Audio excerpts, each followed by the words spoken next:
Welcome back to Nickals and Dimes, the #1 podcast in combat sports. Today we're joined by a true legend in the making, Carter Starocci. Carter is a 4-time NCAA champion, one of only 6 wrestlers in history to achieve this incredible feat. But he's not done yet. He's chasing history as he looks to become the first ever 5-time NCAA champion. Known for his grit, unmatched skill, and mentality that defines champions, Carter has become a cornerstone of Penn State's wrestling dynasty. We're diving into his journey, what drives him to keep making history, and what's next for one of the greatest to ever step on the mat. Make sure you guys subscribe to the channel, and let's get into it. So what's been new with you, man? You've been training, you've been kicking butt, doing your thing right in the middle of the season. So yeah. How you feeling? Feeling good.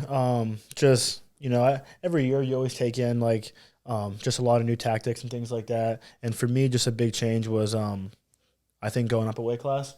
That was just kind of like a real big, like when you're in the storm, I don't want to call it a storm, but when you're in the midst of things and when you're cutting weight, it's just, that's what you have to do. You know what I mean? So that's where the focus is and things like that. So it's fine. But then now that I'm out of it and I don't have to do it anymore, it's just, I just feel like I've gotten so much better at wrestling. I'm thinking more clearly. I'm on time to appointments and things like that. And you think I don't know. It's just like I feel like my brain is more there. Yeah. And it was a tough weight cut. And it wasn't that I would get up to 200 pounds. It was still like a 15, 17 pound cut, but I was just so lean. Yeah. And just up till 3 a.m. and things like that. And so now it's just a lot more enjoyable and things like that. And two, now we have a bunch of it's young guys on the team. Yeah. And so I'm not the guy that's giving the team speeches and things like that. But I know Coach Cael is always getting on me because I think he wants me to do that. Yeah. Because he pulled me aside and he was like, "Hey, you gotta get these guys going and things like that." And I'm just like, I feel like we're looking pretty good. I thought I was doing that. Yeah. You're like, "Coach, we're gonna win the NCAA's by 100 points." Yeah. But I mean, I think we're good.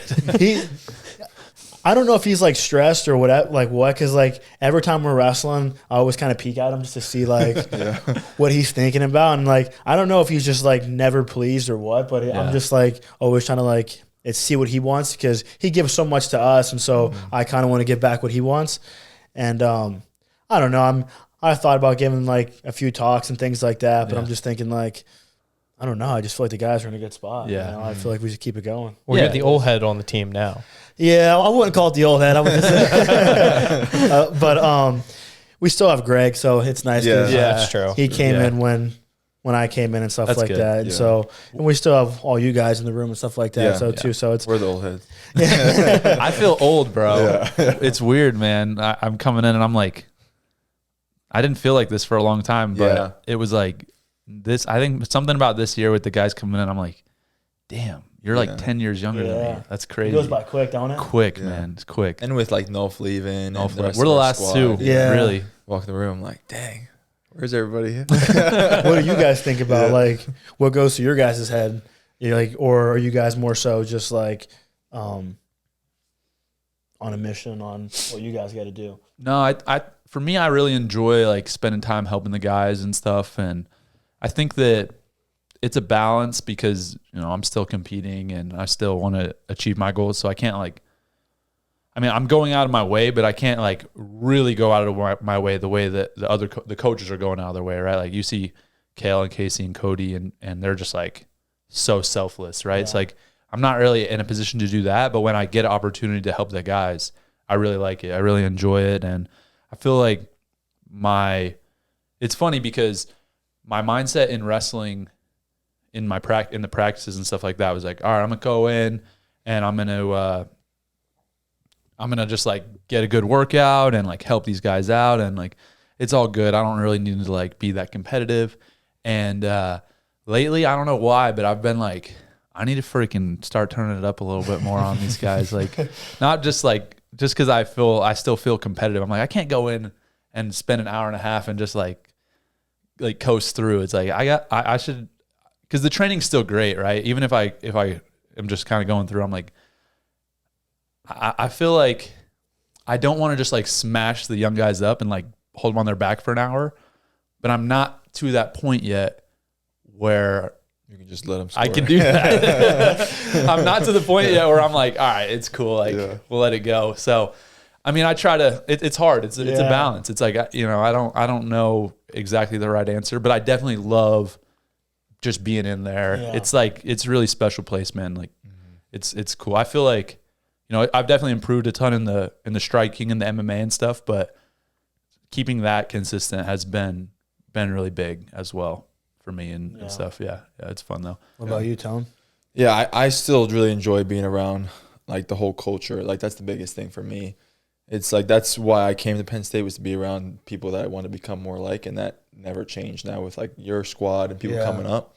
And so I just try to be like a resource. So I like when people like ask me questions or ask me to wrestle. So I'm just like, I just try to be an open book as to whatever guys need. Yeah. And it's, I think I'm like finishing out my journey with all of that, but it's nice to kind of get a taste of coaching and like pour back into guys. Because I don't think that's going to be like a long-term thing for me. But when I can give back, I love it. Yeah, for sure. Yeah. I always think about that because I remember when my first year coming in, you guys were just rolling out. Yeah. And so now, like, I'm the guy that this is my last season and things like that. So I always try to think about, like, where you guys are at. Just because when I was coming in, I mean, I would always see just what you guys were doing. So, all right, like, he's doing that. So maybe I should do that. Yeah. So I'm doing things and I ask questions and slowly it becomes like your routine or habit and things like that. And so I'm just like, man, like, time just keeps flying by more and more. And so that's why, like, for me, I got to be careful with like when I try stuff out, like if I'm hunting or whatever, because like I just get so like attached to like I don't know if I think it's winning just because I remember last year for my my fourth season, everyone's like, hey, like you're it's the first 4-time champ and in Penn State, and like when I was coming in, I'm like, yeah, I want to be 4-time undefeated champ and things like that.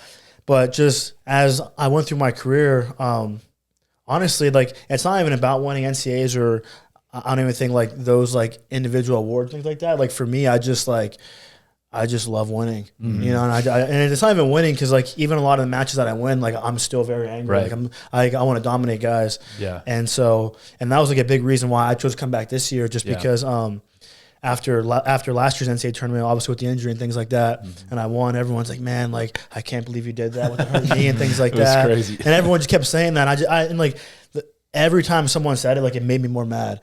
And I'm just like, it wasn't like, to me in my head, like it wasn't cool. Like I got hurt, and like I feel like anybody can get hurt. I feel like it takes a better man to like stay healthy and not go through that. Right. And I mean, and obviously it was just a lot going on and things like that. And I was just kind of, I don't know, like when those things happen, like I look at what did I do wrong in my training, like why couldn't my body hold up in that scenario? And obviously like freak accidents happen and things like that, but I'm just like, yeah, I'm not done with these guys. I'm gonna come back. I love it. Yeah, I mean, I think that when people come to you like that and are like, I can't believe you won this or that, it's like, I think, they don't really understand like what type of competitor you are.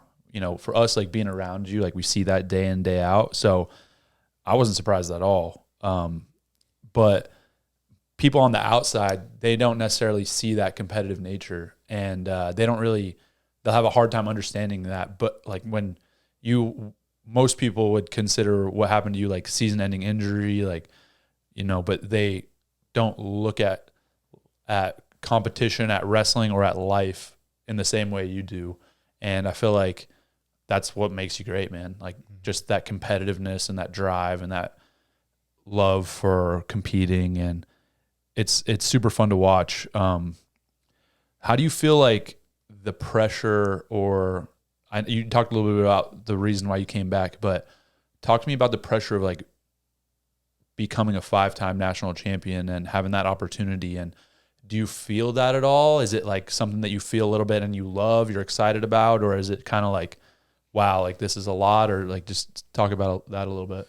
I don't know. I mean, this might be like, you're probably fine with it now, but I was just watching your match like maybe like a week ago. It was your freshman year in the finals versus the Ohio State guy. And I was watching the match, and I'm just like, I mean, you're clearly like a lot better wrestler than the guy, and just like that match didn't go your way. So like for me in my head, I'm just like, I'm around guys that are all 4-time national champs. And then if you had the next year, like I'm more than certain that you would have won, and Coach Cael and all those guys. So for me, I mean, and I never really believed in pressure unless it's coming from myself. And for me, I mean, I don't really put it on myself because I'm not looking for any feelings or any love or care on the outside. You know what I mean? And so I feel like if there's pressure, it's because of what you're thinking about, of what everyone else is thinking, what the media is putting out, and things like that. And so for me, I mean, I found my love early on in the sport of wrestling, and again, I'm just very competitive. So for me, it's just about how good can I get, you know, and just how can I keep developing my skills and things like that. And for me, that's what's like really fun, is just always finding that challenge and things like that. And that's why, like, even in a sense, I'm just thinking, like, I mean, even in shoes where you're in, where it's competing, maybe where you kind of see that door, I'm just like, but you're never really done competing. You know what I mean? Like, this is just a sport. I mean, every day in life, I mean, everyone's competing. You know what I mean? And it's just, so can you be a good husband? You know what I mean? And now you're a dad. And I feel like those are the real shoes. You know what I mean? Yeah. And so all this stuff is just, I think it's going to help it's carry over into the next phase. And it sounds like you're saying really you're just competing against yourself at the end of the day. Yeah, pretty much. And like, I mean, again, like everyone, I know our media guy came up to me, I think it was like last year. So after Aaron won the Hodge Trophy, it was like maybe a few weeks out. I think it was at the banquet, and he was like, "Hey man, like I have a strategy for you to win the Hodge Trophy next year." and so like when he first said it, I'm just like, it was just like so weird to me to like hear that. But I was keeping it cool, and I was just like hearing him out and things like that. And I was like, all right, like, what do you got? And he was like, just don't do any interviews, or just don't. Well, dude, honestly, bro, I feel like the year before that, you destroyed everybody. Dude. Pinned Mikey Labriola in the finals. I voted for you. Like, I mean, if you look at all the stats, it was crazy. Like, that was definitely. I mean, you were the best wrestler in the NCAA that year, like, and without a question. And I feel like this may or may not be true, but you have a little bit of a reputation where people are like, they don't like you because you compete hard and you tell everybody what you're going to do before you do it. So people have a problem with that for whatever reason. But it seemed like that was maybe like why you didn't win, which is so dumb. Yeah. And I think too, that year, I got in the altercation with the Indiana kid where after the match, So I feel like, I mean, this is just what I heard. Like that was a big thing that goes into it, but I'm just thinking like, interesting. And like, for me, like now, like personally, like I don't even want the Hodge Trophy. Like, I don't even want it. I mean, it's a cool thing or whatever. And you're gonna get it. I mean, but like, I get you saying though. I've had a few thoughts too of like, if I do get it, like how I'm gonna go about that, because like for me, I mean, it's whatever, but like that's something that's voted upon. You know what I mean? Like I want something that I can go earn. You know what I mean? And that's a national title. That's 100%. That's not he said, she said. You know what I mean? Like I went out there and I scored more points. And there's no question or whatever it is. It's like things like that. And I just feel like, and for wrestling as a sport, it's just like I just don't know if they're doing things that is going to help the sport grow in the right direction and things like that. And just even with all these rule changes and things like that, I mean, I got there was a team point taken away in the Lehigh match, and the kid literally just laid on his stomach for like 3.5 minutes. Yeah. And I'm frustrated because I obviously want the pin and things like that. But then I just like look at the ref. I'm like, what do I have to do to get like a stall call? And he was like, well, you have to come out to the side off of him. I'm like, well, he's going to come up. You know what I mean? Like, it's not wrestling then. So I'm just like, I don't know. It's just like, there's a different standard for guys like you, Penn State guys who I literally have heard refs talk about it like this. Like the coach are like, why are you not calling that guy for stalling? And they're like, well, your guy's so much better than him that we just feel basically like we feel bad. Crazy. And it's like, well, that doesn't mean you change the rules of the sport because you feel bad for a kid. At Illinois. Like what? Bro, we gotta tell you this story. Bro, this was one of the most upset, mad I've been at a referee in my whole life. So my senior year, I was pinning everybody, bro. I had a lot of pins. And I was 53, was it? I think I finished with like 59, something like that was my whole career. But that year I was like nearing I was over 20 out of 30 matches. And so I was like wanting to like, I was thinking I had to catch up, and I had to catch up to Nolf because I wanted the pin record, and he was like one ahead of me. And, he was a couple ahead of me at that point, but I was like trying to catch him. And so I'm wrestling this kid from Illinois who was not very good, but he was just like squirrely, like long, like I had a single leg on the whistle off him in the first period. He like did a backflip. And I just was like, I just let him go and ran around. It was like dumb, but this kid was squirrely. And I was like, frick, I'm going to end up teching this kid. And then third period, for no reason, the kid shoots on me. I'm like, you're so dumb. So I cradle him and I'm like, it's over. Like I got him. Bro, I held him on his back for like over a minute. So the ref's just probably the ref would not Yeah. slap the mat. And I was like, come on. Like, what are you doing? Like, and I got so tired, and then the freaking time ran out. And I was so pissed. I literally got up. I can't remember what I said, but I literally was like, what are you doing? I was like, that's what I said. I was like, what are you looking at, man? What's wrong with you? And the ref just didn't say anything. He was just like, and I was like, whatever. Got my hand raised, walked off. Next match, Tony's up. Double leg, kid falls on his back, is like on his side, like literally like this. The ref's like, and I was like, what the? I was so pissed. I was like, so you're trying, it doesn't make up for it, bro. Like, that makes up for it, right? I'm like, yeah. Yes, yeah. He came up to me after the match and apologized. Really? The ref. He was like, hey man, I'm sorry. I probably should have called it there. I just, it was what it was. And I was like, it's all good, man. Like I had cooled off by then, but I was like yelling at him. And then he slapped him out for Tony. And I was like, you son of a gun. That's funny. Didn't know if that with one more than you. Yeah, he did. No way. Yeah, he ended up with, I'm glad he's got it Yeah. because I would honestly, I don't know if I would rather have a tie or have him have it, Yeah. but it's all good. That's so funny. Yeah, That's yeah. funny. Yeah, he got me by one though. Yeah, you guys were just crushing everybody. Yeah, man. It was just like we had such a reputation that people just like, I feel like looking back, I destroyed a lot of good kids just because they just didn't believe in themselves. Yeah. They were just like, I don't know what I'm supposed to do here. And it was like, I was definitely better than them, but they would just lay down. Yeah, for sure. No. Do you feel like that with the guys that you wrestle? I Yeah. mean, guys are stalling and they're basically going out there to like see how little they can get beat by. Yeah. Like hopefully they get teched and not pinned type of I thing. mean, and you're out there. I mean, when you're wrestling, you're exchanging energies. You know what I mean? So you can feel someone's Yeah. like soul and things like that. And I just Yeah. feel like a lot of guys just don't really have that look in their eye. No. You know what I mean? And just a lot of it. I mean, and you got to think about it too.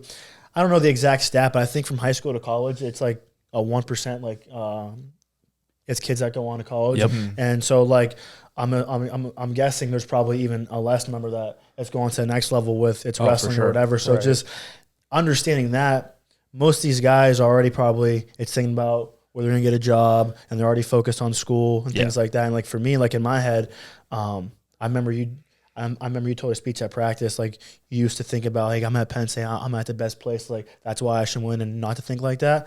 But like honestly, like I'm thinking like in my head, like I didn't come to Penn State to go to school. Like I came here to dominate guys. I just know these guys are like, Yeah. I just know they're taking that school stuff seriously. So I just feel like, they just don't have a chance. Nah, you bro. know, 'cause That's for sure. It's just a different level of focus and just everything. Yeah, you know And you want. Yeah. They're like, do I really want to be here Yeah. that bad? Like, I don't know. It's just Yeah. like, and I was thinking too, because like even, and honestly, like I was thinking, with the whole injury last year, I mean, it was the last match of the season, the very last second, like of the Yeah. whole entire thing, and obviously in the mist, I'm just like, what the heck, like I couldn't even move my leg, it was like so bad, and then like, so I'm just like, what's the plan? Like, well, what am I gonna do? So it was like weird, but then I'm thinking like, You're like, after damn, a I few might have to days, start studying. but after a few days, I was thinking like, you know what? Like, I'm actually glad this happened. Like, let's see how tough I actually am. Dang. Let's see me get through this, because Yeah. like in my head, I'm thinking like if I'd went to the NCAA tournament like healthy and clean, I mean, I probably would have just smacked everybody. But I'm just thinking like, you know, you just never know what life's gonna bring you. So I was honestly like, it's, believe it or not, I was almost glad that it happened. Yeah. Just because like I was like, I don't know, like I've always looked forward like when things get hard for me, you know, because I just feel like that's just reality, and that brings out your true color. So I was like, Talk about that a little more, because you said you're glad that it happened and it brought an exciting new challenge. Like, otherwise it's really, you're not in a really like competitive setting. Like you're going to dominate these guys, but you come through with a serious injury and beat multiple national champions. Like, I don't even know all Americans, this or that, and then come out on top. What do you think how are you able to do that, like, mentally? What was, like, in your mind, let's say, like, in the tournament? Like, how are you able to, like, get into the right place and not think, like, oh, what happens, if I lose, or my knee, this or that? Like, how did you just lock in those moments? I don't think there was a moment like in the tournament where it's a mindset thing. I just think it's just who I am. It's like an everyday thing, and I think it's a big credit to my dad and my mom and like how I was brought up and how I was raised. We didn't really have much and things like that, and so I remember in wrestling, I grew up in Pennsylvania, so I mean I went to like a lot of tough tournaments and things like that. So going into high school, I think I didn't take a loss for like 5 years, something like that. So like in my head, I'm thinking like, all right, I'm pretty good. And like for me, I just wrestled just because it was what my dad had me doing. And so I don't know if I loved it. I was just good at it. Yeah. And so I always worked hard. And then going to my freshman year in high school, I'll never forget this. I took 8th place at states that year. Wow. And literally, like, I'll never forget how my heart felt, and just like I just felt like so bad and just so like disappointed, like not even myself, just like in my family, like everyone's in the stands and just like myself. And like for me, that was a huge turning point and just like what I was gonna do with my life. And I remember it was like 3 months. I didn't talk to my parents. I was in my room, like I didn't come out for dinner or anything. Wow. And I like locked myself in my room, and because like I never really watched wrestling. I never really cared about it. I just like always kind of did it. Yeah. And looked up Nickal, looked up Kassar, looked up Penn State. Like I literally just watched everything about wrestling, like all the world team trial finals. I was watching interviews, and I was just seeing what like all the guys at the top were doing. And so if you guys said something, I was doing something. You know what I mean? I remember when you went up a weight class and you were saying that you were eating like a bunch of rice and like ground beef. I was like, Dad, that's what we did. And my dad told me, and my dad, like, he's real opinionated and like whatever he says goes. And so, and he's a big guy. So I was like, all right, I can't take this guy out. So I kind of got to do what he says. And so, but when I came out of my room, I was like, listen, dude, I had a whole big list. And I was like, listen, this is what's going to happen. And if this is not what's going to happen, like, I'm going to leave. Like, I'm going to move out. And I was like serious because I was like, dude, I'm never going to lose again. Like, that's just like. That was freshman year? If I was freshman year in high school. Wow. And everyone was like my coach was like, man, like, 8th and stays a freshman. Right. Like, dude, you're a stud. Dude, I wanted to punch him in the face so bad. I was so mad. I'm like, dude, like, you're the reason why I took it. That type of attitude. Yeah, I was so bad. And so I just think just having all those experiences, and like I just never forget about that stuff. And then just like obviously like through the injury, and you said like, how do I stay composed and things like that.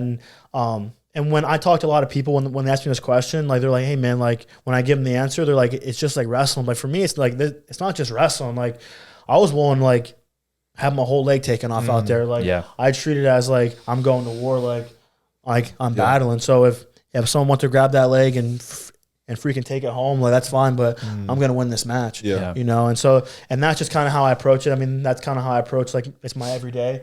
And I just think it's that mindset. You have to feed those thoughts on an everyday basis. And obviously having Coach Cael, I mean, he made like a huge mark in the tournament. You can see it was second day of the NCAAs. There was a big change in my wrestling. The first 2 matches, I got taken down first, and I was playing it smart and things like that. And then and I'm just like in the locker room, just having my head down. I'm like, man, this is not fun. Like, I'm just like, I'm not doing what I want to do out there. And then Coach Cael like taps me on the shoulder. He was like, hey man, you know, you're not going to win this tournament with a bum knee and a bum attitude. Wow. And you're kind of stuck with a bum knee. So let's kind of change your attitude and like, let's have some fun out there. He was like, hit your knees fine. Everything's fine. Like, you know what I mean? And then once he said that, I'm like going back to the hotel and like, I'm cutting weight, and I'm just that whole sentence just on replay the whole time. I'm like, all right, like he's right. And so then I kind of changed my attitude. Bro, it's crazy how he can just like put you in the right place with one little sentence. He's so good at it. He's Houdini. Yeah, bro. I love I love that he can do that. I remember 2018, my junior year, I was in the finals against Miles and the guy who had beat me in my freshman year, and Coach Cael, I was like so nervous, bro. Like I had never been nervous like that for a match because I was like, yo, this is the team title. Like this isn't just me anymore. This is like the wrestling team, my family. This is Penn State. We're in the middle of Ohio. We're in Cleveland, Ohio at the time too. So the entire crowd is all red Ohio State. And I was like, oh shit, this is really crazy. And I was just sitting there like this, like just kind of like tapping my knee a little bit. And I was up in maybe like 2 or 3 matches. And Coach Cael came up to me and was like, hey, I just want to let you know, if I had to pick anybody to wrestle this match right now, I would pick you. And I was like, let's go. Let's freaking go. Like, I was like, let's do it. Yeah. And then obviously, you know, pin the dude. And then after the match, I don't know. Coaches were pumped, dude. That's the only I was literally going to say, that's the only time I've seen him do that, bro. But it was wild. And it's like 10 years built up. I know, it was like all that, right? And so after the match, I'm like celebrating like crazy, about to do the interview. Coach Cael runs up to me. He's like, hey, calm down. You're about to be interviewed on ESPN. I'm like, all right, coach, it's cool. It's cool. Give the interview, and it was like a crazy interview. I had no idea what I said.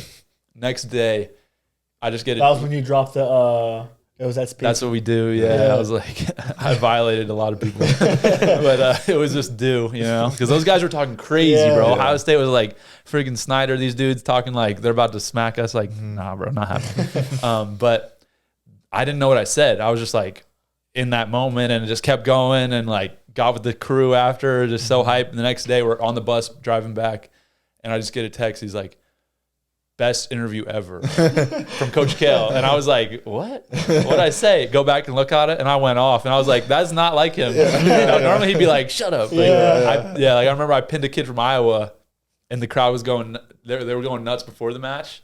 And so I gave him a little bit of this. And he was like, hey, knock it off. Like yelling at me and stuff. But he knows when the right moment is. And he knows what to say. When it comes down to it, he can freaking get you where you need to be. Like the whole entire staff, I mean,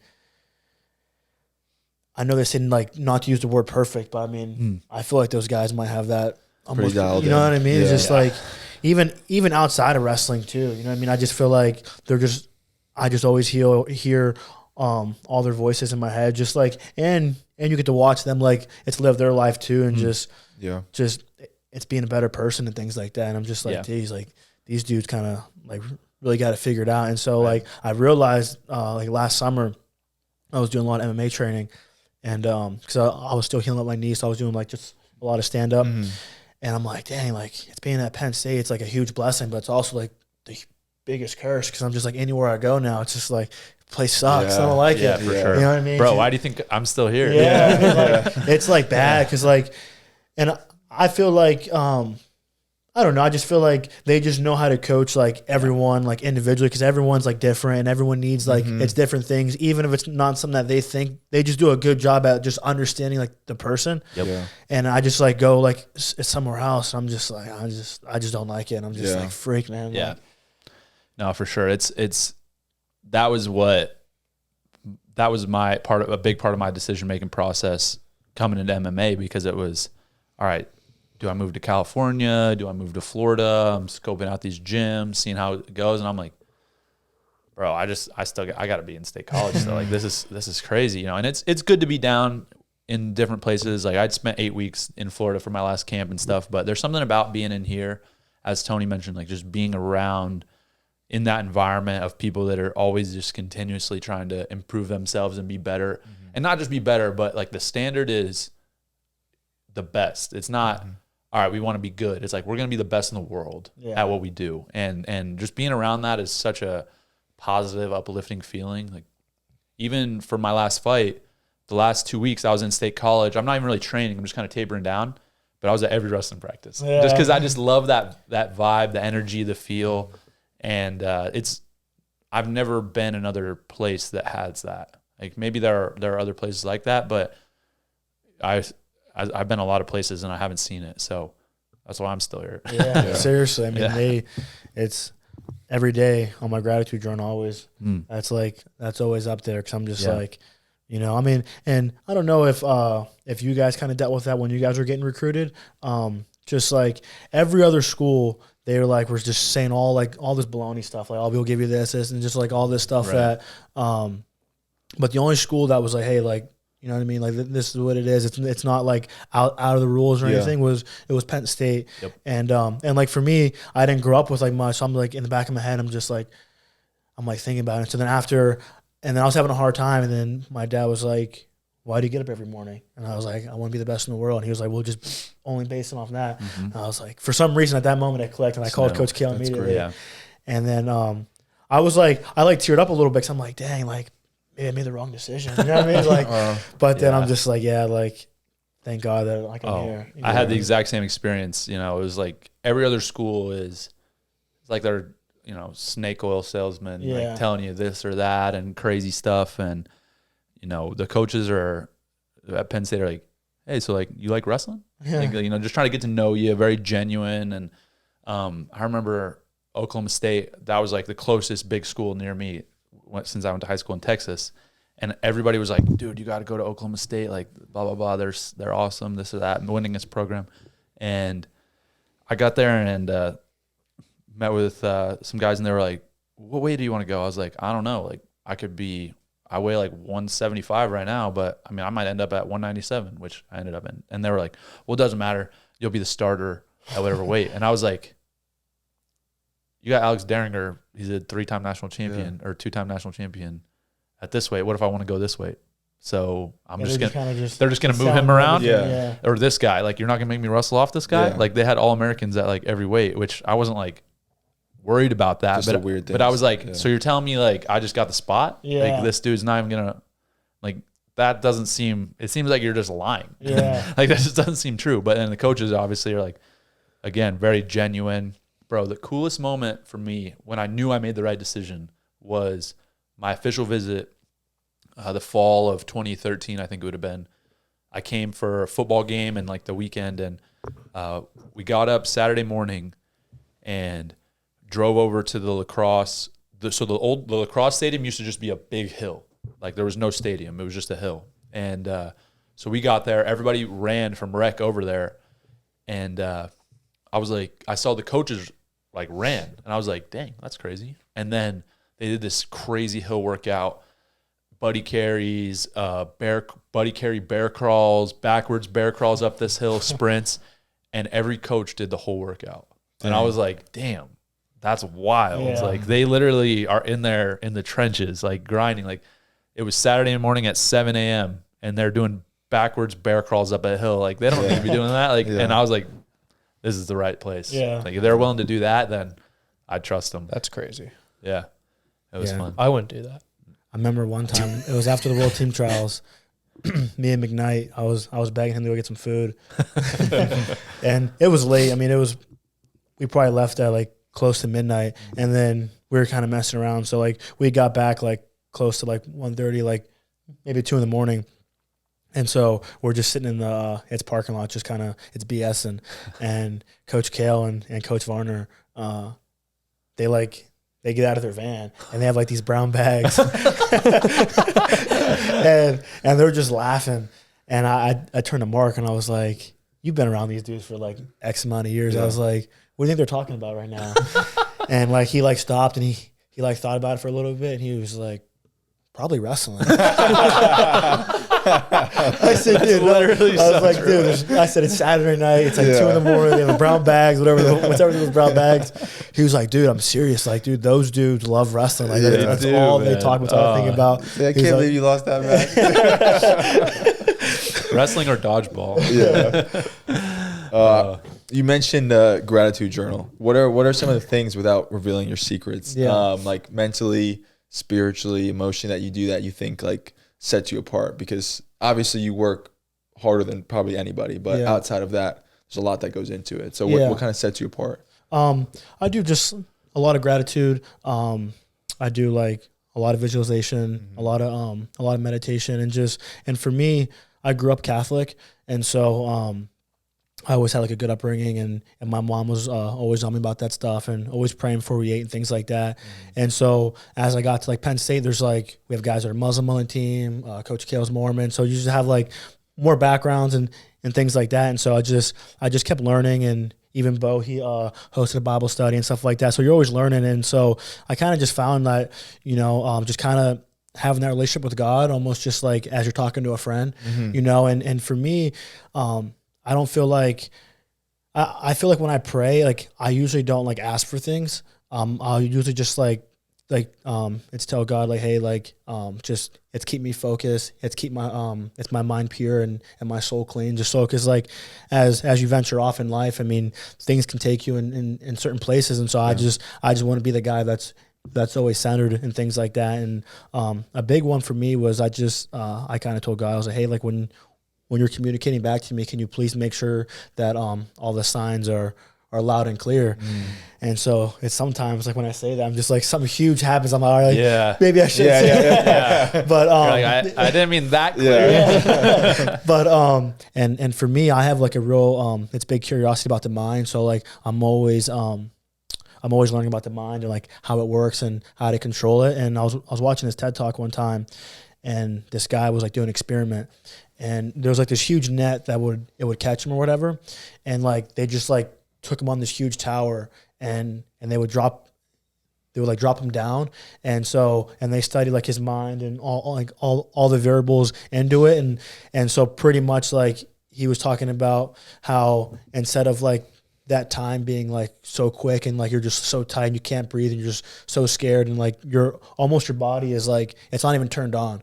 And so he pretty much was saying that you can slow that whole time down and you can enjoy it. And so a huge piece in how to activate your mind is having fun. That's the number one most important thing. And there's like this 3-piece triangle, and it was saying that on the peak of learning is fun. Wow.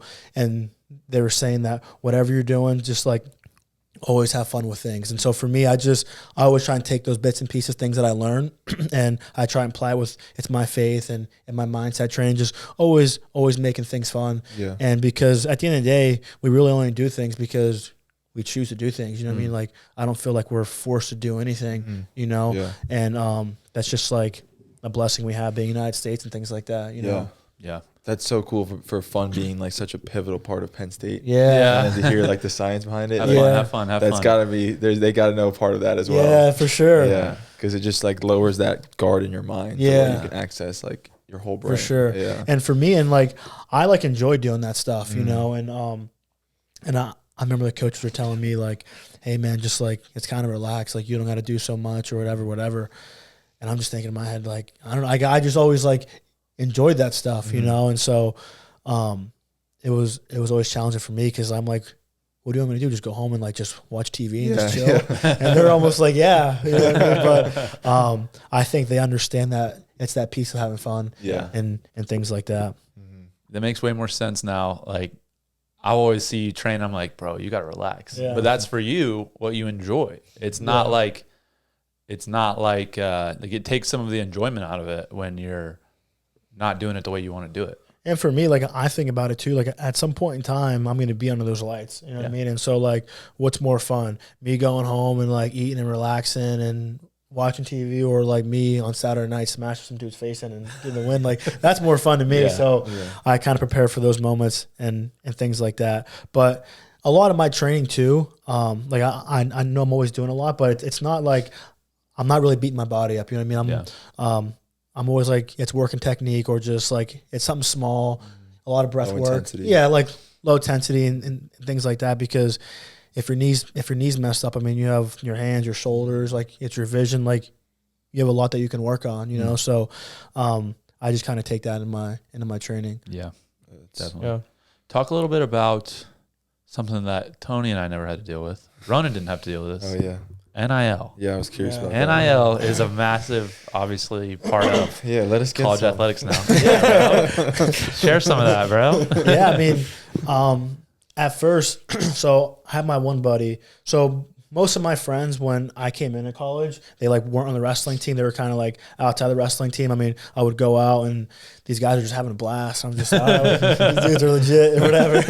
And so, but then what was cool about them was they were crazy, but when it came down to like it's their school stuff and learning, like they took it seriously. Okay. And my one buddy, I'll fast forward this, but this was like crazy to me. So he needed a place to stay because it was like over COVID, and he's like from China. So like they were having to go back to his home country, and he's like, hey man, like I have nowhere to go, like whatever. So he stayed in my place like the whole semester. And I remember one morning, it's like 6 a.m, and I hear like this loud music going on. I'm like, what's going on? So I go downstairs, and this dude's like pacing back and forth in the living room, just like smacking his like thighs, like nodding his head. I'm like, dude, what are you doing? He was like, bro, I've class today. I'm just getting ready. And I'm like, I'm just like, and he was like, but he's like one of the smarter guys that I know. Like he's never got like a B before, and things like that. And so like for me, I'm thinking like, dude, like, all right, man, like I was gonna freak out on him because I'm like I was sleeping or whatever. But then when he dropped out on me, I saw a look in his eye, and I can tell he was passionate about it. So I'm like, all right, man, like do your thing. Yeah. And so, but now back to the NIL thing. So all my buddies, they were all in a business, and they were telling me, hey man, like it's wrestling, not that big of a sport. Like, what are you gonna do to make money? Blah blah blah. What are you gonna do? So they're always on me, and they're like, you don't have a love for money because like you don't treat your finances like how you treat your wrestling. So I'm thinking like, no, that's not true. But then I was really thinking, I'm like, man, like I think these guys are right. And so once the NIL came along, NIL, that's when like I really started it's finding that love for like its business and finances and things like that. So I guess with like NIL, like through college, you can pretty much just like be like a sponsored like athlete, I guess, and just kind of use your name, image, and likeness and get paid for it, honestly. But like the cool thing, like for me, is I've like read a lot of books on persuasion, and a lot of my buddies are in business, so like I've learned how to negotiate and things like that. And so a lot of times, and I just think being able to speak and having the person understand you is like, it's like being an NCAA champion, All-American. And I've seen a lot of guys when these companies call them, they're like, hey, like, we're really interested in you. Would you want to post this for this? And they're like, oh yeah, like it's for sure. And when they call me, I'm like asking questions. I'm like, all right, so like, how long do you plan on having this for? Like, why'd you choose me? Like, how can I benefit you guys? Yeah. So like, I try and find like the core reason and where the company's growing. Like, because for me, it's not about the money. And like, again, for me, it's not about winning nationals. Like for me, it's about like, if you're going to be attached to me, like how can I actually help you? Cause I don't want to be the guy that's just posting for a couple $100 or a couple $1,000. And then after I'm out of college, all right, like I'm on the next college guy. You know what I mean? Like I want to be the guy that can bring value to the company to where like, you know, they want to keep me on board for it's years to come. Yeah. And so just even off that little piece, I was negotiating, like it's my own little deals. I mean, I picked Bo's brain. We've had a meeting and things like that. And so I did a bunch of things he was telling me, and then they started to work. So I'm like, wow, like this is like, this is pretty cool. And then I got in contact with Ira, and I was talking to him about some things, and then he got me in touch with like his people that do his negotiating. And so I started working with them, and I'm like, and then I'm hearing them on the phone. Cause like they're saying, hey, like I'll take all the calls or whatever. And you can like, it's always stay focused on training. I'm like, yeah, but like, I'm also focused on this too. You know what I mean? It's you. So yeah. So I want to understand what's going on. Yep. You know what I mean? I don't want to be some pawn that's just whatever. Like I want to learn, and just hearing how these guys talk to like these people. I'm just like, these guys are sharks. Yeah. And it was really cool. And I think the most important thing is understanding that no is a very good answer. You know what I mean? Because a lot of times when it's something really doesn't work out and it's whatever, I'm like, all right, like it's like, I'm fine. Like you can go find someone else maybe. And willing to walk away. Yeah. And I feel like most of the times if my phone rings like a month later, and I usually end up getting what I want. Yep. And that was honestly another big reason why I came back too was the NIL, because I got this phone call, and this guy was like, hey, like I have X amount of dollars for you to come back and get number 5. And I was like, that sounds pretty good. but again, though, but again, I was like, I didn't say yes on the spot or anything like that. I just kind of thought about it. I called my dad and things like that, because again, I'm never going to do anything because of money. Right. You know what I mean? That's just not who I am. And so just understanding all that stuff. And for me, like all the money that I'm getting, it's like all invested. Nice. I'm trying to do all the right things. I just bought into this oil rig. It was last week. Nice.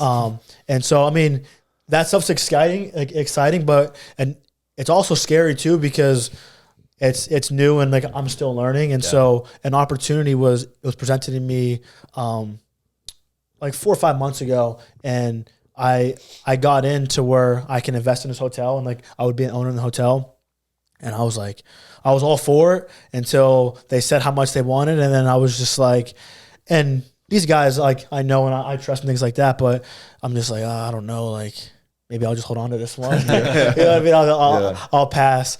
And so, but it's just cool because you can do it's so many different things. You know what I mean? Because there was an era too. I'm like thinking, I'm gonna get this money. I'm gonna buy all this stuff, and I'm gonna be that cool guy. But in reality, it's just I think it's that same mindset thing. It's like not about the money. It's about what's best for me. Yeah. It sounds like you have a really good mindset towards it, because I feel like a lot of people are just like, get the money. And I think a lot of people, it's also very distracting. Because if you look at the wrestling landscape, I don't know how many guys that are in the transfer portal and getting big NIL deals elsewhere are like actually doing well. You just don't see it. Like, you'll have a good wrestler that, you know, gets in the portal and transfers schools, gets a big deal, and then they just like don't do well. Yeah. You know, because it's just I think it seems like almost more of a distraction to some people, whereas, you know, you have like a healthy mindset towards it, and you're investing and thinking long term, and like you said, you know, not just you would do this regardless, but it's a nice perk. Yeah, it is a nice perk. And that's what, I mean, I remember even when it kind of first started, these companies, I was like, hey, like, I kind of want my own shoe. And they're like, yeah, like, when you win the Olympics, like, we'll talk about it. And I'm just like, yeah, I mean, that's cool too. But I just feel like, you know, they're also missing out too, like, on like a big piece on that as well. And I just think NIL, like, especially like next year, I think like the rule changes where if they sell out Rec Hall, like, it's that money just, it's not going to the wrestling program. Like, there's like a certain percent that's is going back to the wrestlers, because they're saying that they're the reason why all these fans are coming. And like, I told these young guys, I'm like, dude, like, you guys better start taking this stuff seriously, like understanding what's going on and all that stuff. Because I'm like, you guys are in like a way different field than even what I was in. You know what I mean? I'm just you had it for a couple of years, right? Or like 2 years maybe. They're going to have it their whole career, and now they have that percentage coming in from the revenue. So, and it's just going to separate just like a lot of universities from other universities, which I think it's a good thing, because that's just where things are trending. Yeah. And when you read the stat, I think the NFL player, like the average NFL player, I forget what it was, but it was like a high number of athletes that are bankrupt after their. It's like 80% or something like that. And then in the NBA, it's an even higher percentage. And I'm just thinking, like, dude, like, because like they're talking about how they're living when they're making all this money, and then when they're not playing, they're not making that much money. So like they're still spending it. Yeah, and so I'm just like, I just like don't want that to be me. Yeah. How do you think that changes the college wrestling landscape overall? Like, do you think that it's going to keep the top teams, or do you think it's not going to make that big of a difference? I think it'll have an impact, because you're going to have those guys that are very talented, and they're going to get a phone call and say, hey, like, here's X amount of dollars. And they're going to be like, all right, like, I'm all for it. And so then, and they'll get some talents and things like that. But I think when you're talking about winning and dominating, I feel like it takes a lot more than just money. I feel like that's something that's internal. You know what I mean? But I do think it's going to have a strong impact. And everyone's talking about like, with Oklahoma State and their new head coach and his big deal and things like that. Who's the new Oklahoma State? And they're just saying like those guys are going to catch up, just wait a couple of years and things like that. I'm like, dude, those guys are not catching up. You know what I mean? Like, dude, like those guys are not catching up. No, like, forget about it. You know what I mean? And but I think it's something that's like super, super cool. And like you said, Bo, I mean, I've got to experience it the last it's couple years and things like that. And it's a good transition. It's for me as I enter into being like a professional. Yeah. Well, would you dye your hair blue to sell a couple t-shirts? Bro, do you know about that? No. So my senior year, bro, if NIL would have been in there when I was in school, I would have been clicking because I had so many ideas. But so I dyed my hair blue in like the end of February, like the last duel in rec, and then I had it blue for the Big Tens and Nationals. And I didn't really want blue hair, but I did it because I was like, I'm making a T-shirt with an outline of me with blue hair, and like it'll just go viral, like for sure, 100%. And it did, and we sold so many T-shirts. Wow, yeah, that is pretty smart. It would have been. It didn't go exactly as I planned because I wanted to like T-shirt drop day after NCAAs, and I could have sold like 20,000 probably. I would have sold so many. We ended up selling a good amount, but it was like a month later, so the hype like died down a little bit. But I just saw like anytime I'd go to a clinic, there'd be like 8 kids with blue hair. Yeah. It was crazy. But I was like thinking marketing and stuff because I was like, but I couldn't do it until right after. So I was like, and I just, if I could redo it, How do you think you guys would approach that era if you guys were like NIL? Yeah. Tony, Bro, it would have been tough. Tony Toothpicks would have been. Yeah, I would have been. He would have been selling those. Yeah, toothpicks everywhere. I like the sponsorship deals, but I think that I would have been interested in like doing my own thing, like and maybe this would have hurt me, but figuring out ways to like do my own thing, because that's kind of what I'm doing now. Yeah. Right. I definitely would have taken the money, like if people were wanting to sponsor me for big dollars and stuff. But what I've been enjoying lately is like building a business, like Scrap Life, having a really good time doing that. 2717, my recovery lotion company, has been like so fun to dive into. Obviously, this podcast is a business, right? Like I think more NIL guys should be like doing a podcast because there's just so much opportunity. And when you are a sponsored athlete, it can be really good, and I think it's great. And I love the companies that I work with as a sponsored athlete, but it's really nice to like have a piece of the pie and have more say, because you're just not at the mercy of somebody else and whether or not their business decisions go well, right? Like if you can make your own decisions, that's the best. It's the best, and it's really fun, and I enjoy it. It's not for everybody, and not everybody enjoys it. And honestly, there's potential to make more money the other way, but I like taking my skills that I've learned the last 5 years and trying to apply those to other businesses. It's kind of like what you said when you're like, when I'm meeting with a business and negotiating, I want to be cognizant of how I can help them, right? Like, so it's like taking that idea to the next level, where now you're a founder and you're developing products that you're passionate about from the ground up. The hardest part is getting people around you that are on that same wavelength, because there's just not a lot of people like that, right? Like the same way there's not a lot of people that are willing to do what you do in wrestling. That's like translates to business and everyday life. And, but it's fun challenges and it's enjoyable and you get to learn a lot of things. And then there's that like potential upside where, what if this makes it big, So I think NIL for me would have been probably a little bit of the sponsorship and stuff like that, but then maybe like a little bit of like trying to build something on your own, on my own. And it's interesting to like, it's not an easy balance, but I've found that works well for me. Yeah. It's like probably, I would say 70-30, like 70 sponsorship, 30% trying to like be a founder. Yeah. Like for me, that makes sense, because if I'm like 70% the other way, it's like way too much energy. Yeah. But I know what I'm good at, and I can market, and I can help with R&D and developing products, and I have good taste. So I'm able to like have good insights into the business. So, but that's a little more effort than what it is to just like be a regular sponsored athlete, shoot content, commercials, stuff like that. But yeah, I mean, and I'm always changing that, when it comes down to like fight camp, I've got to like cut it off. Gotta lock in. But I enjoy the chess match of like business. Yeah. Yeah. That's also what I've been doing too. a lot of my stuff that I do, like a lot of my commercials and stuff. Yeah. I'll do them on like Sundays because that's usually when we have off. And another thing too, what I learned was to not even just to like take a large amount of cash at once, was to negotiate to have like a piece of ownership in the company. Yep. And so that's what I've been doing lately.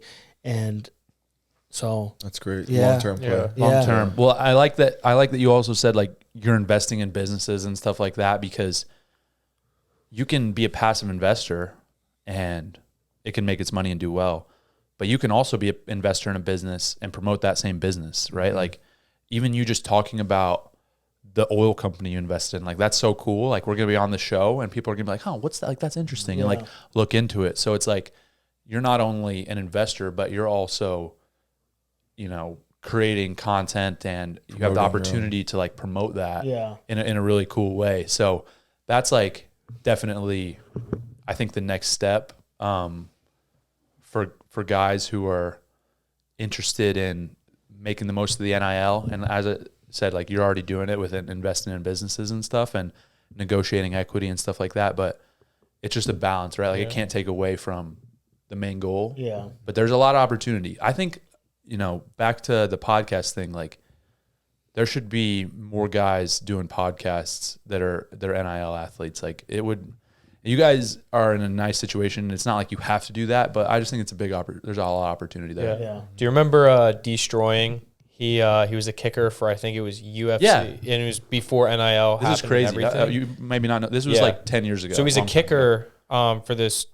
He was a college kicker. It was a good. It was like University of Florida or UCF. Yeah, like a good school. Starting kicker for like a Division I, you know, top 25 football school. program. Had a YouTube channel with like over 1 million subscribers, and they gave him an option. And they said you can either delete this channel or you can leave football and go on your own. Basically, either you can play football or you can be a YouTuber. He was like, well, I'm making millions of dollars. Yeah. So I'm going to be a YouTuber. It's so crazy. And this is the coolest part about NIL, So he quit football, I think. Yeah, he quit football, and now he's won Creator of the Year a couple times in his category. Yeah, like crazy story. But the thing is, and this is why I wanted to mention it, it's cool how you're saying like some of these NIL kids can start podcasts and these college kids can start YouTube channels and all that. And you don't have to be the best athlete in the world in order to do it, too, which is the coolest part. Great example is the wrestler Caden Henschel. Yeah. Like he's killing it on YouTube. And I mean, he's a good wrestler, but it's cool to just like have that opportunity, right? Like you were saying, Ronan. Yeah. He's I mean, he has probably like 500,000 subscribers. Yeah. And making real money. And that wasn't a thing 4 years ago, which is absurd. Not even close. Yeah. Because all these college athletes have an experience that no one else can tell. I mean, people were interested in that, like seeing what their daily lives are and this, that, and the other. But yeah, it'll be super interesting to see how. It's also cool that these guys that are just getting on, like barely making the team, but they're still able to utilize that part because they can make TikTok videos, they can make Instagram videos and stuff like that. It might not be the same level, but at least it's something. Yeah, definitely. Talk about MMA. I know you mentioned last summer you're training a little bit. Like, what's the future look like for you for that? Yeah. I mean, when I'm training MMA, it's funny because I'm almost thinking like, dang, I'm almost having more fun doing this than wrestling, and things like that. And so, I mean, and I've been training with a lot of guys that are strikers and stuff like that. So it's funny because if they crank up the volume when it's a striking day, I'm like, all right, like when it's a grappling day. Wait till you're on your back, bro. So just keep that in mind. But I mean, I love MMA a lot. I mean, I think it's something that's I've always wanted to do and things like that. And so I look to make my its debut probably next year. Wow, let's go. And you think you'll do amateur fight? Yeah, I was thinking about it was your route and how you did things. I think I'm gonna take more time to kind of really develop my skills and things 100%. like that because it's a good idea. I want to be able to get into a fight and only use my striking and not grappling at all. I mean, obviously I'm gonna You can grapple all always the time, take a guy down, but I just want to have the understanding and things like that because when I look at the MMA world, I just see a lot of guys that it just seems like most of the guys really aren't professionals and they just I don't know. I just think the guys aren't that good. And even when you when you look at the rankings on the top guys and like in the UFC and things like that, I'm just like, dude, like you would be aren't that tough you would or be good. a lot of. I would go out and say like top 15 guys in the UFC, you could beat them right now with just your wrestling. That's what I'm saying for sure, 100%. Like, there's no doubt about that in my mind. Obviously, the striking when it comes along, then it's just separating yourself from the pack. But it's such an X factor. But like you said, I think that's super intelligent to like just take your time, man. It's no rush. Like you got a long time to pursue that, and I mean, that's a good thing too that I keep in mind too. Just like with NIL and all these businesses and things like that, it's just like I want to get myself in a position to where it's like I don't need a UFC for like a paycheck to like get in a fighting camp or whatever. Or like I'm good and I'm just doing this because I love to do it. You know what I mean? And so, I mean, I've been talking with Coach Teddy Atlas. Yeah. And so he's been sending me videos of my wrestling and stuff like that, and we hop on the call, and he's an intensive guy, but he's like a world-class boxing coach, and so I was like, hey, man, like, I'm ready to get working, like, let's do it, like, here's my wrestling plan, like, I can come out, like, once, twice a week or whatever, and he was just like, no. He was like, I'll see you when I have your full attention. Oh. You know what I mean? So I'm just like, all right, you know what I mean? And so that's cool. I'm looking forward to it, and, like, I don't know like exactly like how many amateur fights or whatever and things like that. I'm gonna let that stuff play out and things like that. But I'm really excited to really get this MMA stuff going on. And I think honestly like I think it's gonna be like a huge swing for like a lot of the Penn State guys starting to get into it because you just see our practice room, a bunch of guys are doing shows and stuff like that. Everybody's shadow boxing and sparring and messing. And at first, I think Coach Cael was kind of like annoyed about that because like I think he wants guys to be Olympic champs and like not saying that guys that fight can't do that, but I think he wants guys that wrestle a lot longer. And I told him, I was like, Coach, I was like, dude, like this can be like a good recruiting, like it's tool too. You know what I mean? Like if guys want to fight, like I can just well, that was the whole. That was like a massive part of why I built a gym out here. Was like these guys have opportunity to train and just make a smooth transition, and it's like who that's like an 8th grader or 9th grader in high school right now that has aspirations to fight MMA. Wouldn't factor that in when looking at where they're going to go to school. Or even thought about it. Even if they're not like the number one kid in the country, they're like, all right, I want to be a fighter when I'm done wrestling. Like, okay, I can go to Penn State, be at the best wrestling school in the country, and then train, at the gym, like right there. Like that's such an awesome opportunity. But what did you think about Evans? He got an amateur fight. He's still in college. It's crazy. He's been doing his He's thing. getting another one too. He's dialed into it. So I think you see that spark in his eye because like at first when he was just wrestling, he's just almost going through motions, and now he's fine. You can see like a different energy to him. So I'm like, he's fine, like his little swagger and stuff like that. Definitely. So I think it's cool, and like I feel like too, like just I know with like. A lot of times you're in fight camps and like it's guys pulling out and stuff like that. I mean, that's probably going to be annoying and stuff like that. But I don't know, just make it work. Just make it work. It's just part of the sport, and you just take everything that you've learned in wrestling and all the good lessons and all the tough lessons, and you just apply it, and you just do the same thing over again, and you're just learning different skills, but it's the same stuff. It's no different. And then the same thing with the fight. The fight is no different than a wrestling match. You can trick yourself and say, oh, this bigger stakes, oh, this or that, blah, blah, blah. But at the end of the day, just go out there and compete. And for me, it's like I knew what my goal was. So like people, it was more about the people, like your fans and your friends and family that are like, oh, I'm so sorry to pull that out. It's like, in my mind, like I knew what my goal was. So it's like, okay, if this takes another 6 months or a year or 2 years, like I don't really care. Right. Until that wasn't my goal. But like while it was happening, it's like, okay, well, if this is where you're going to end up, maybe that's 10 years from now. Like, what's another 6 months or so? So it's like, it didn't really affect me. It was just like more development. Yeah. So it's like, you just take as you can get it. And then whoever unfortunately says yes. And I feel like a lot of time too, though, like the thing with learning, it's not so much just about watching or even reading a bunch of books or just like hearing like coaches talk. A lot of learning is, not only doing something, but it's it's doing something effortlessly. So like when you tie your shoe, you don't think about tying your shoe. Like you already have that mastered. You know what I mean? And so I feel like you get a lot of that experience inside the ring. 100%. You know, and so and you got to navigate that too, because now you're taking shots to the head and training, so you got to be a little smarter. And I feel like for me, when I was traveling a lot and getting some reps, and I just feel like a lot of guys that were just going like balls to the wall. They're gonna try to knock you out, and like that's why. Like, and like for me, like it's not good. I'm all for that, but then because like I feel like everyone like thinks of me of like this hard worker when like I wouldn't even define myself as a hard worker. I would just like. I mean, I feel like I'm smart. You know what I mean? I just Absolutely. like, and like, I'm all about going to war. Like, I'm all about that. Like, I know like a bunch of guys are in biohacking and doing all types of stuff, but you got to realize our country was won on guys smoking cigarettes and eating bacon. You know what I mean? So like, so I'm all about getting gritty. I'm all about getting gritty and stuff like that. But I'm just like thinking these guys like, dude, like, you pulled out in how many fights? Right. You know what I mean? Like you're always injured. Yeah. So it's just like, I don't know. It's just so That's easy to do. It's Like, easy. Yeah, Anybody can do that. And that's back to the point of me last year at NCAA is everyone saying, "Oh, you did a good job." In my head, I'm like, "No, I didn't. I was hurt." You know what I mean? That it's easy to get hurt. Yeah. And so, and then when you're in these gyms, like, I'm like, "All right, dude, I'm not going with you." And then, so like, they're all like, and then You're like, a puss or whatever? yeah, you're a pussy or whatever. Shut I'm up, like, bro. dude, like, if the going gets tough and like, you know what I mean? We And, could actually fight. you know what I mean? So it's just like, you know, but I'm just like, nothing to prove. you know what I mean? Like when you're training, it's not about that. Yeah, it's like, listen, man, like you can love fighting and like kind of the same thing like what you're saying, you know, I really only fight because I love it. Like I don't have to fight. Like I can do anything. You are not going to have to fight. You could do whatever you want to do.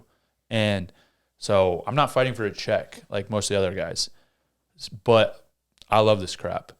But with that being said, in the gym, it's like, why leave my best rounds there when I could have my best rounds in sold out Madison Square Garden or sold out T-Mobile? And it just doesn't make sense. So it's like, all right, if I'm not going to train with you, I'm looking at the bigger picture.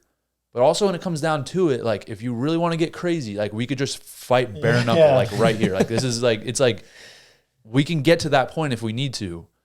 Obviously my intelligence prior is going to like really try to not get there, but like, how do you navigate that when you're in gyms with guys that are just throwing like, yeah, bro, 100% shots? I don't do it. Like that's why why you like stop it mid go. All right, I'm done. So no, I've never stopped. But the coaches do a good job. This is the thing. You have to have people. Yeah. You have to have people around you who are on the same team who want to take care of you.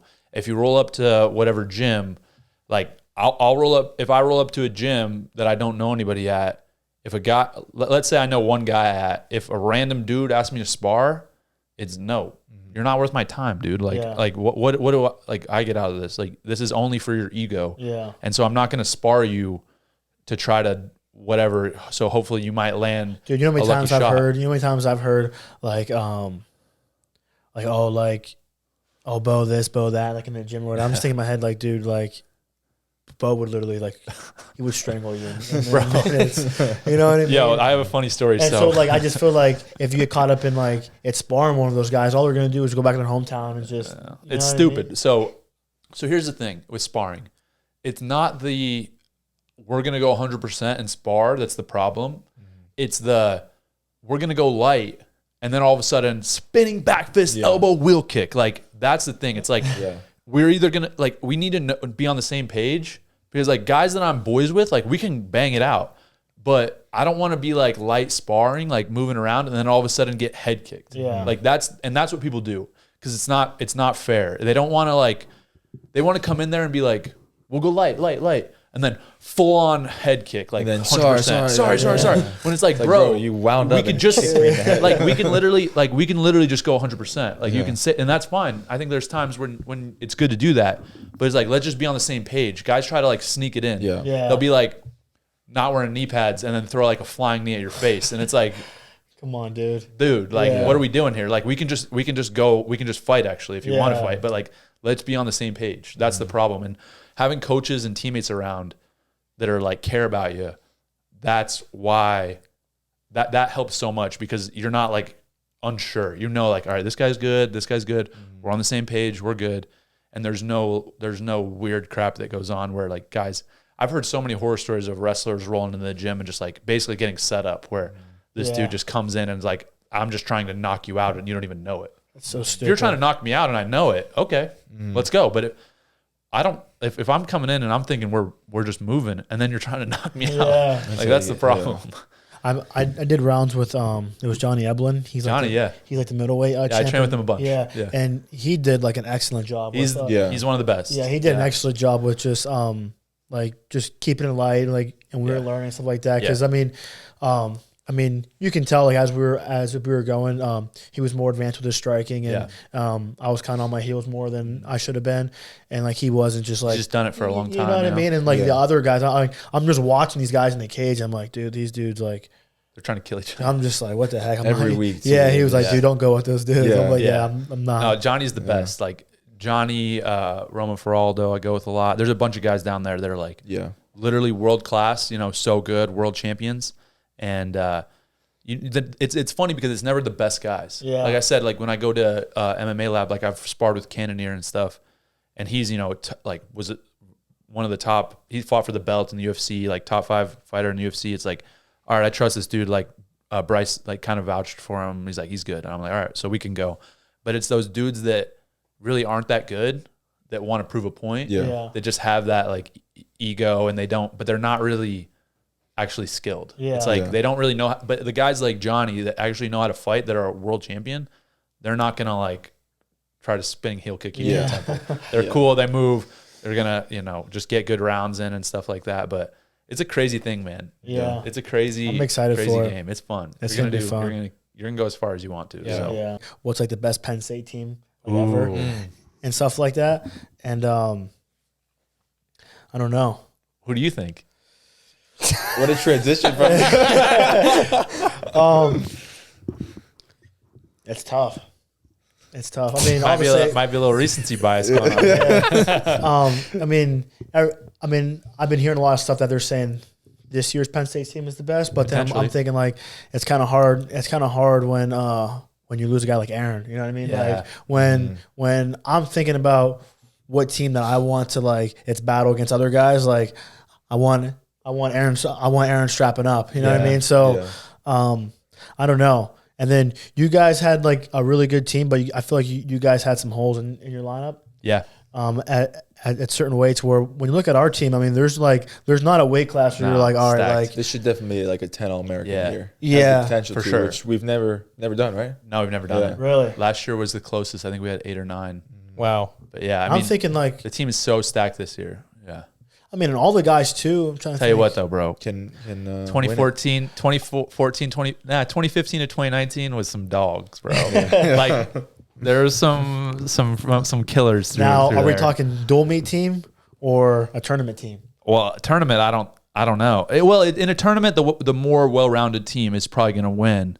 But we just had those pinners. Yeah. We were pinning, bro. You guys were pinning. We were pinning everyone. So I saw the one thing where you took the one year. It was you took my bonus points along with Nolf's bonus points, and it equaled another champion. It was like just in the bonus points from us two equaled a whole nother first place finisher. That's crazy. Yeah, and then we had Zane, who was like literally tech pinning guys in the finals, like just crazy. Chenzo was a dog. Chenzo he would just pull it out. It was like he would pull it out. He would just make it happen. You know. Mark, same thing. How about last year's stat though? Last year's was crazy. If you would have took the second place team and third place teams and combined them, they couldn't. They weren't even. They weren't even. They weren't even close. Yeah. No, dude, cutting the team in half and they still won. They would great. take first and second. Yeah. I think you know what I think makes a difference though. We never had 3-point takedown. So like when you look at the amount of bonus points we scored, was 3-point takedown last year? Yeah, last year was the first year.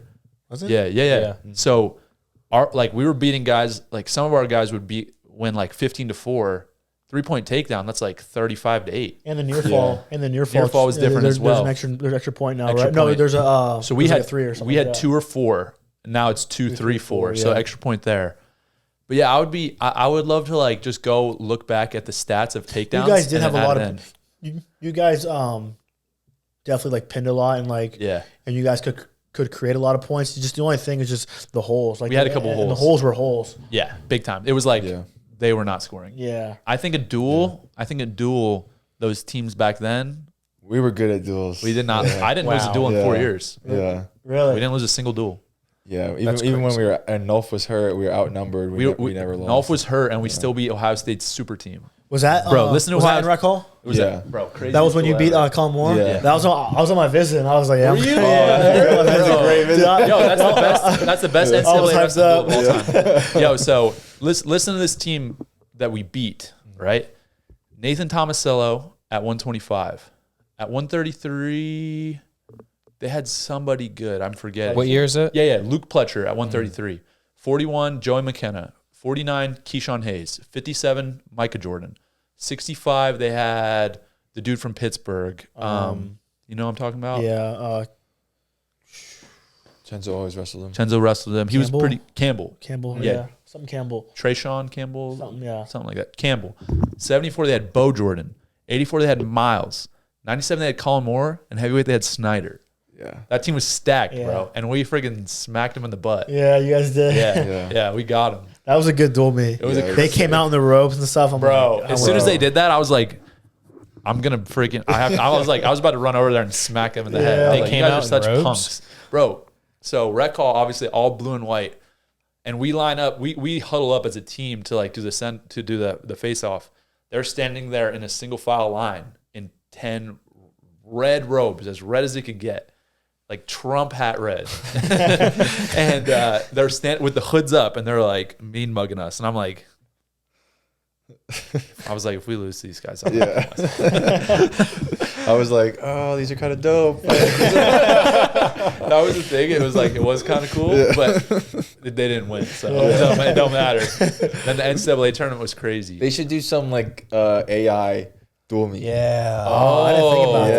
that. Smart. That'd be Wow. cool. I love that. Like with That's a the good odds idea. and stuff. Yeah. Yeah. 20, I would say we had 2018, 2019, 2017, 18, 19. We're all stacked. We had Suriano in 2017 at 25. Yeah. True. So that would have been a big help. But yeah, I don't know. The teams now are You think definitely wrestling- top to bottom. You think much wrestling has better. gotten better, like overall, like as a sport now, or I think you guys are worse. really?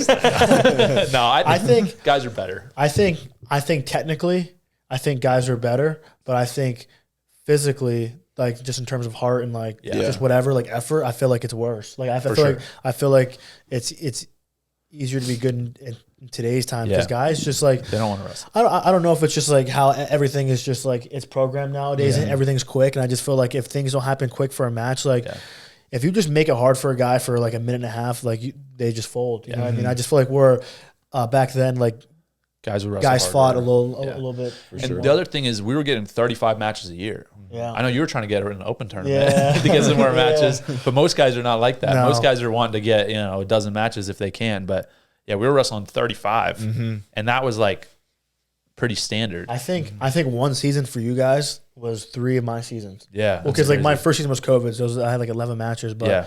I'm like texting the coaches because like I'm like, all right, like he has this amount of wins or whatever. So I'm like, yo, like I'm trying to go to this open tournament. Yeah. They're like, no, you're not going. That's funny. That is funny.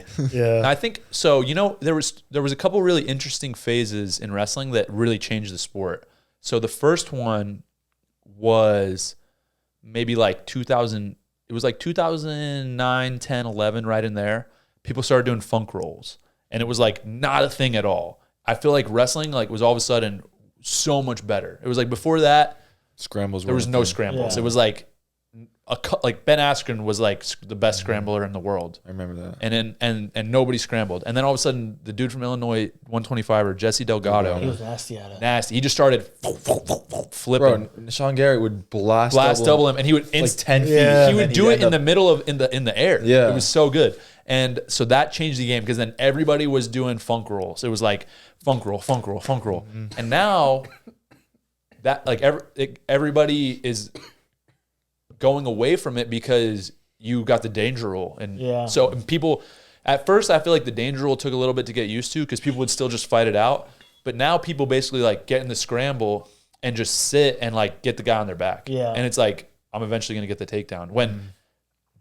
Back when we were in school, that was 0 points. And now it's 7. Like if you get the takedown and the near fall, like you could literally have scenarios where guys are scoring 0 points and you took the exact same scenario with the rule set now and they're scoring 7. Yeah. So crazy.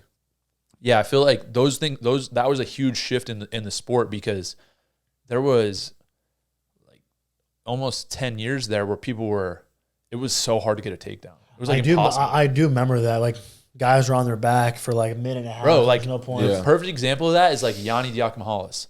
Like nobody was taking him down. It was like impossible because he's so flexible. His ankle would touch the side of his head and he would flip and bend. And it's like, bro, anybody would take him down now.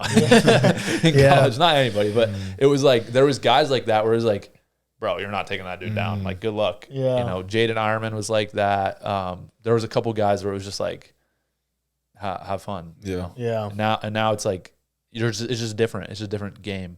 Yeah, they just keep changing the rules more and more. I know. I like the rules the way they're at now. I don't really know that there needs to be that many changes now. It's like I just it's think they pretty just good. need to adjust the stalling. You know what I mean? Without a doubt. That was like, They're calling. you know what's weird is the They're rules. calling guys on top for stalling. So like if there's dumb. there's nothing, I'm thinking, and then like I'm just like, remember Coach Cael said, if like you get in a street fight and you hit the guy and he like goes to the ground, like you're gonna keep him on the ground, like you're not gonna let him back up. So like, why are we enforcing people just to lay on their hands and their It knees? used to be the standard for a long time, like 80s, 90s, early 2000s. The refs were calling it, and guys were getting stalled out all the time. It was like all the time the guys would get stalled out, like once a duel almost. Yeah. And now it's like such. Referees told me they're like, it's like we're not gonna stall anybody out. It's like a participation trophy thing, like. Oh, come on, just move him along. Yeah. He's like, get him in. It's like, dude, if you can't. I love watching guys get stalled out. Yeah. It's cool. It's like, yeah, that's right. Like, get off the freaking. Dude, you did nothing. Yeah. There was a couple. I've seen a couple matches like that a few years ago, but now it's like never. Yeah. Never ever. You know, people just. Didn't Levi DQ the Michigan kid a couple years back? I think probably. Yeah. One of the brothers. Luan. No. No. Maybe it was Luan. Yeah, I think it was Luan. No. It was Messenbrink did that to Amin. Oh, that's what Yeah, it was. Amin. Dude, and He stalled out Cam Amin. and Wow, their that's family bad. was like, dude, like Devastated. it's before the match, like they had like this whole like posse or whatever. They're just like loud, and dude, Mitch literally bent him over. I'm thinking like in Bro. my head, like dude, like After the first 10 seconds, he wanted nothing to do dude, with that I'm like man. thinking in my wild. head, like another man just did that to you. I'm Yeah. like, Damn. dude, like Dude, it was. was bad. What's wild too is when we were in school, Zane did that to the older brother, broke this dude in half, bro. This dude was being so dirty the whole match, and then like he was like poking Zane in the eye and like punching him in the face. The ref actually That was at Michigan, right? at Michigan, the ref actually gave Zane like a point, which never happened because he was like smacking him in the face so hard, and everybody was going nuts, getting all rowdy, and like 1 minute left in the match, Zane had kind of been putting it on him, but he was only up by 8 or whatever. And he got his bow and arrow, and the kid was screeching, bro. And he was like, "Ah!" Like bad. I was like, ooh. And then Zane he would do this thing where he would get the bow and arrow, and then he would lift their head and he would run their back over their foot. So their foot, touch them. like normally the guys like would Zane's mean. take the foot to the head, right? Like answer the telephone thing. He would bend it and take them over it, like underneath. He would put the heel like in the middle of their back, like underneath them. And then they would just be like, it actually made it harder to pin them. Yeah, you can't Because there's space, but they would like purposely just put their shoulder down. they'd have to fight to give up. Oh, and then Zane he didn't like get in his face, but he pinned him, and then like popped up and kind of looked at him and just walked off. And he was like, that's right. Oh, that was great, That's dude. funny. The best feeling in the world was getting a dirty guy like that or whatever, and just freaking punking him, bro. You remember when Nolf when he did that to which guy was that? at Buffalo. Yes, senior bro. match? I was thinking Senior night? I was actually thinking of Michigan, but have you seen this Yeah, one? I've Nolf seen with that one, Buffalo, yeah. bro. The dude gets a reversal, does the Conor McGregor walk, and then Nolf just blasts double headbutt, sticks it. But I was like, oh, let's go! Oh my gosh, it was so great. Nolf was mean too when he Savage. wrestled. Yeah. To me, Nolf's like all-time most savage competitor that I've Yeah. seen. He just had like. Every time he go out, he just had this crazy look in his eye. Yeah, he would just make things up. He'd do a wheelbarrow with the guy, just pick up his ankle. You see him, he got legendary for that, bro. He would like grab the dude's foot when he would cut him. Oh, it's so funny. That's actually funny. I feel like they look down upon that stuff nowadays. Yeah. Or maybe it's just because like the referee doesn't like they like have some kind of feeling towards me. I don't know, but I feel like they're just like they're like real itchy. Like if I do anything like Yeah, like It's aggressive, that like, I feel like it's that they're like looking at me or participation saying trophy. something. Like it's Yeah. like it's this weird pity thing. I don't like that It's because lame. that's just like not how life is. It's ruining Yeah. it ruins the sport a little bit. Like when you do that, it's like just call it the same as any other match. If one Yeah. guy's way better and he stalls this kid out and he's laying on his belly, like just freaking stall him out. That's it. yeah. Like, He's that's got the to go rules. back and figure out what he's got to change in and his life. contemplate in his life and switch to another sport, play tennis. Go work at Amazon. Go work at Amazon. Yeah, they need to start good. making wrestling more entertaining in that aspect. Like, Yeah. I had the idea, and I think were we talking about it with Cael, but the idea of doing press conferences. I think that'd be good. I think it it'd be, won. I but- think at the but NCAAs, dude, but the questions they ask are Yeah. so like bad. you can't even use the question to like get off into something else. Like Yeah. I remember one guy was like, "How do you feel?" I'm like, "Good." Like Bro, even right after NCAAs, like the worst Yeah. questions. just like it's just like bad. I'm just like, Yeah. and I'm trying to find ways to answer the question like in a more exciting way or things like that. But I think if they start doing something like that, it'll bring excitement. Yeah. Like, and I think Iowa, they do a good job. I mean, like those two little midgets. I mean, they're like crazy. They're always running up and down. I remember the one time I watched his son get freaking just he just licked white dog crap for 7 minutes. And like I'm just watching the match. Like I was off to the corner. We already crushed our team and they're still going. So I'm just like watching the match. And he's mad that his son got rolled up. So he grabbed his water and like he throws it at me and he missed. And he like hits me like right here. I'm thinking like, dude, I wish that would have hit me because that would have gave me a reason. Just you know what I mean? Oh man, But I think whether they're serious or not, I think it's good. You know what I mean? It is. And their fans. I mean, when I was there my sophomore year, after I beat the Iowa guy in the NCAA finals, and then it was a rematch. Yeah. And I had my headphones on, but I didn't have music playing because like I wanted to hear what they were saying. Dude, they said everything under the sun. Bro. Like N-word, Coach Cael, like your daughter. I want her. He doesn't have a daughter, but they were just saying all. And I thought it was funny because I'm like, you know what I mean? Like it's like it's whatever. Yeah, they're just going nuts. And so, but my mom's black and my dad's white, and so like when people see me, they're like, oh, like they would just like say like I'm black or whatever. Right. Like my dad, like he gets pissed because like he's like for him it's like oh so like, I'm just non-existent. Yeah. You know what I mean? Yeah, So yeah. he takes it personal. After my match, like this huge like beer bottles, it was like a big bucket. It came flying down. It like literally just landed right in front of me. Beers everywhere, but it actually like ended up going all over Terrell, and it just missed me. Oh, the nicest guy. Terrell's first player ever. And The only beer Terrell's ever drank. and my dad, I guess like whoever threw it, they were like in his section. You know what I mean? So, Oh, dude, I guess he like untook his belt off, and he was like, Let's go. he was like, That's actually a great He move. was like going crazy or whatever. And I told him before, and I was like, hey, just like let's keep it chill. You know what I mean? Like they're gonna say X, Y, and Z, Yeah. whatever. I mean, I thought it was funny, and like I know they catch like a lot of heat or whatever. And I think maybe like they can use like a different strategy or whatever, like not Yeah. to say as hardcore things, but Yeah. I mean, I enjoy it. Like, I like going there because it's even It's better fun. when it's even better too. Because at the end of the duel, like when you beat him, it's just silent. Yeah, they're You know? dead. It's part of selling it too. Yeah. Like, Yeah.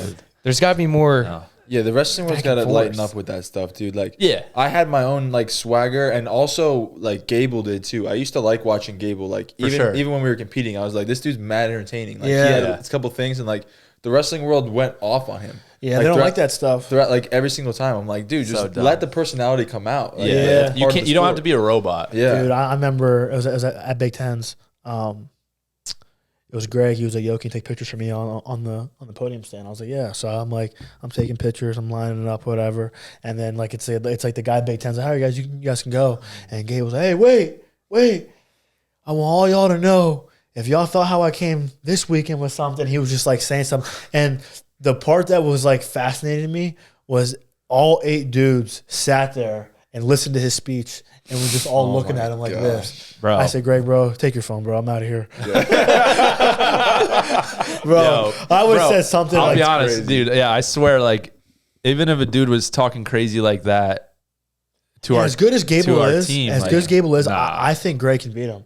$1,000,000%, $1,000,000%, bro. I think if Greg believes it- decides that, like, Yeah. I'm gonna go out there, I'm like, and I've tried like hyping Greg. I'm like, Greg, bro, like, guys both from Minnesota, like, you know Yeah, what I mean? yeah. Like, you're the hometown. Because I just think Greg is, and he's a freak. you know what I mean? Yeah. There's only two guys. There's only two guys that Gable respected when he wrestled them. It was Tony and Greg. Yeah. He respects Greg. He knows Greg could do it. Yeah. You can see it. He doesn't wrestle him when he goes and wrestles whoever, anybody else, he'll bully them, shove their head, try to. Now climb Greg on has a them. natty daddy under his belt, so I think his swagger's a little different now. Yeah. I think he's walking around like this is my dojo. He's just got to get a little mean and go out there and freaking throw him down, bro. Yeah. I Throw also down think the that someone that does something completely different for like 3 years and then tries to go back to the thing that they're really good at. That's a good point. Like, There's I don't know, something man. to that. That's true. There's something there. He might not be as, but the other thing that Gable is he's smart because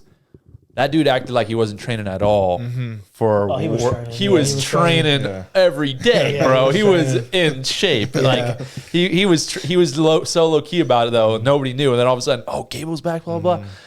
Bro was training for 6 months. Yeah. Like let's be honest. and they're getting and he's getting frowned upon too because I guess he told USA that he wanted more money and they told him to go kick rocks. I'm just thinking in my head yeah, that's crazy. why would you let a guy like that go? You know what I mean? yeah, that's terrible. They just got to figure out ways on their end to make that kind of stuff happen. You know what I mean? You're going to get guys that are wrestling longer and things like that. Yeah. And it's more exciting. I feel like it's guys who are going to compete with more heart. Yeah, definitely. Yeah. Well, you look at college football, right? And there's a lot of players, but it's like I've been watching a lot of the bowl games and stuff, and it's like once in a while a DB will just get beat on a route and be like, get him next time, or a D lineman will just beat a block and just crush the quarterback, and the tackle's like, frick. You watch the NFL, these dudes are making millions of dollars. They got families and kids. Like Whole different ball game. that's not the same thing, bro. Yeah. Like they're going hard. Yeah. Like their check is on the line. They want to win because there's a motivation. There's a real motivation. It's like not for, they probably love the game and they probably have honor and they, want to play the sport, but it's like at the end of the day, they're providing for their family. Like it's a different mentality versus a kid that just got done, taking a freaking math exam. Math exam. Like, and there's a mentality within that mentality too, because I saw it was Kobe said when he made it to the NBA, he came straight from high school, and everyone's it's too early or whatever, and he was like the NBA was easier because he was like you have a bunch of guys that are just playing for money. He was like and they're taking vacation with their wife every multiple times a year, and he was like these guys aren't dialed in like me. Right. So he was saying there's that too. Even there's layers, right? There's always that hierarchy. Yeah, you know what I mean? 100%. Yeah, you can look at the, top of the top at whatever sport, and there's separation, right? Like, you mentioned Kobe. You can look at in tennis, like Roger Federer, or you can look at Tiger. You can look at Tom Brady. It's like there's people that are just committed to it and willing to do everything, and there's people that are just really good at it. Yeah. Right. I think that one of my favorite interviews ever was Tiger Woods. And he's super young, and he was playing his first PGA Tour event, and this guy was pretty smug doing the interview. He was like, "What do you expect?" And he's like, "I expect to win." And he was like, kind of laughed at him, and Tiger was just cute for you. he's like, "Yeah, but you'd be fine. I'm pretty sure if you place top 10 or whatever this and that." He's like, "No, I'm coming here to win. That's it. That's all I am here to do, and I don't really care." And I was just like, "Dang," he was 20-year-old kid, just telling this old dude off. And the guy was Tiger was basically I'm going to go down as one of the best of all time. And the guy was like, all right, we'll see about that. And then it was a highlight. And then it's boom, him just hitting the golf ball, just going full savage mode. And I'm like, damn, that's so sick. Yeah. Just people, no matter what they're doing, I love that upper echelon when guys are just locked in as hard as they can. You can just tell they just want it different than the other guys. Yeah. It's just, there's something about how they compete. And I see that when you compete.